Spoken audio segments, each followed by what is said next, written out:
Hello guys, welcome to this new video.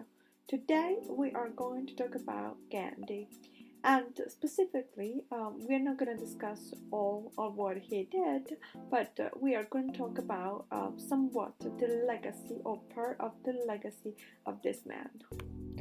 October the 2nd is the day of his birth, the day that has become National Day in India that celebrates Gandhi. But now here we are asking what remains, what is left out of his legacy. One point that is for certain taken for granted in this video is that of a certain legacy, that of a certain politics, that of the non-violence, right? The non-violence approach, which is as well in turn an interesting point for the simplest reason that right now in India the government is run by Hindu nationalists, by Narendra Modi and people like him, which are on the other side, on the other end of the spectrum compared to where Gandhi was. And indeed, one of the members of his group has just said in very recent times, has just phrased the killer of Gandhi. And so really one wonders what is left out of his legacy. But with that being said, we don't really want to discuss in this video his political legacy, or at least this kind of political legacy that he left. We know India is a complicated country, and therefore we do not want to discuss that in this video or cast doubts on the legacy that Gandhi certainly has. But we want to talk about, paradoxically, compared or in relation to his non-violence approach, we want to talk about the violence that his words and his attitudes and his behavior still leave in the cultural India as we know it. And so today we're going to discuss his attitude and his words in reference to first race and then women. In his youth, Gandhi goes to Africa. It is in this trip that he comments with the words full of hatred. There's a quote that describes Africans, and what it says is that Europeans are very civilized, Indians are semi-civilized, so they're like half civilized, and Africans are not. And so it describes Africans as these people not civilized, very dirty, and that of course can be reconnected very easily to the typical stereotypes of racism. That was indeed the reason why in Africa, in certain campuses, such for instance that of one in Ghana, it appeared an hashtag, that says Gandhi must fall. And so it's important to take into consideration also in this time of cancel culture that here we don't want necessarily, we also want to criticize certain types of attitudes, but we want to also expose the complete truth or a part of truth that is not so well known by the people. Now, this same approach has been institutionalized by Modi, in the sense that Modi has resumed and institutionalized a story that now is spread in kindergartens and primary schools. That is that according to which God puts in the oven a loaf of bread, and first is too excited, so it takes it out like very early on, and therefore the loaf of bread doesn't have the time to get cooked properly, and the white man pops up, the white man emerges. God therefore makes a second attempt at this, and what he does is he puts again a loaf of bread in the oven, and this time he waits and waits, and therefore the loaf of bread basically gets burnt into the oven, and then when he takes it out, you have the African man, and therefore, you know, even this attempt is not good enough.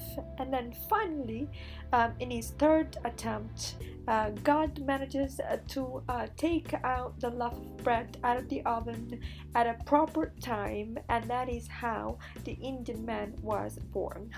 Now, with that being said, it's quite difficult and hard to judge the possible dangers that are innate in spreading this kind of stories, right? And so we could see the attempt of give back dignity to the people of India, and that's an attempt that we can also appreciate. On the other hand, there's this kind of different attempt to establish some sort of superiority or supremacy on the color of the skin, and this is an attempt that outside of India, I don't know how dangerous that could be, but certainly inside India that could be extremely dangerous, considering all the different factions, sects, and all the different religions that populate India. So with that being said, we'll stop here commenting on this story, and we're gonna go back to our point, and our point is Gandhi and what he actually said, and what was exactly his attitude towards race and women.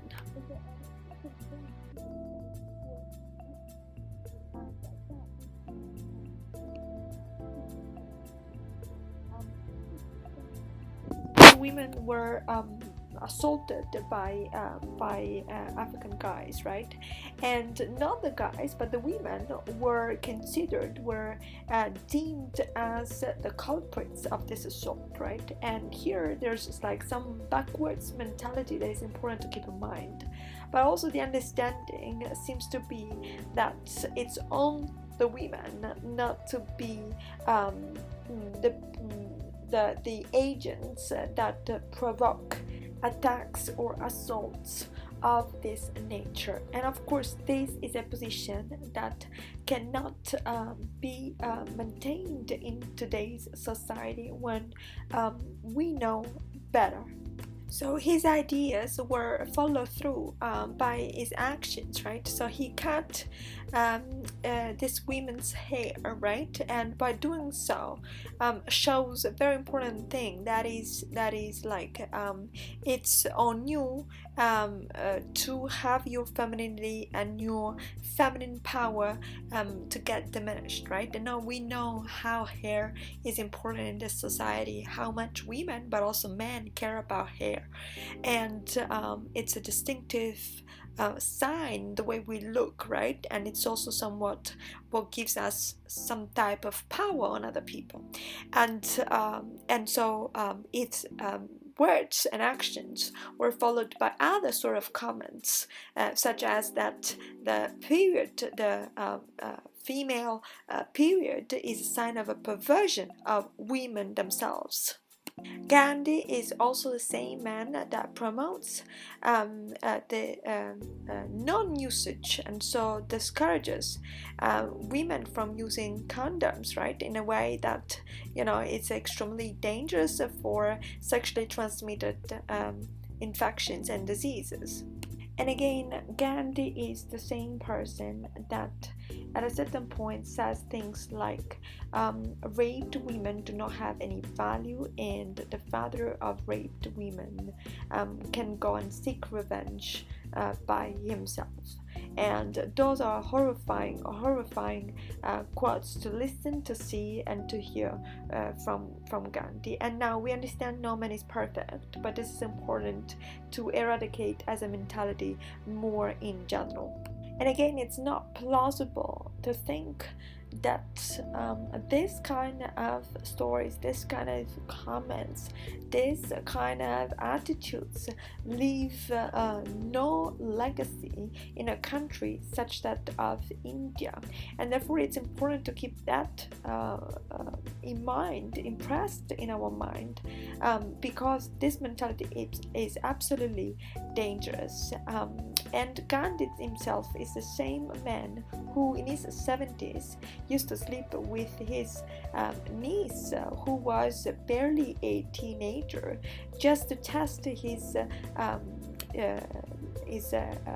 not willingness to have sex. And he would sleep with this niece, and with his niece completely naked. And we don't want to even imagine what his wife would think of that. But so most of all, we do not want to imagine, and we do not want to be in the shoes of the niece. And so it's important also to shed a light on this, for the reason that then history picks and chooses portions of true stories, but still portions of them, and depicting men as great saints, when maybe there are a bunch of question marks on the on a certain side of their moral integrity. In conclusion, was this a absolutely partial video? Yes, it was. Was still important to make this video? Absolutely yes. For the reason that it's important always to know and to properly know the events, the history of those men, to actually be aware of what actually happened and how.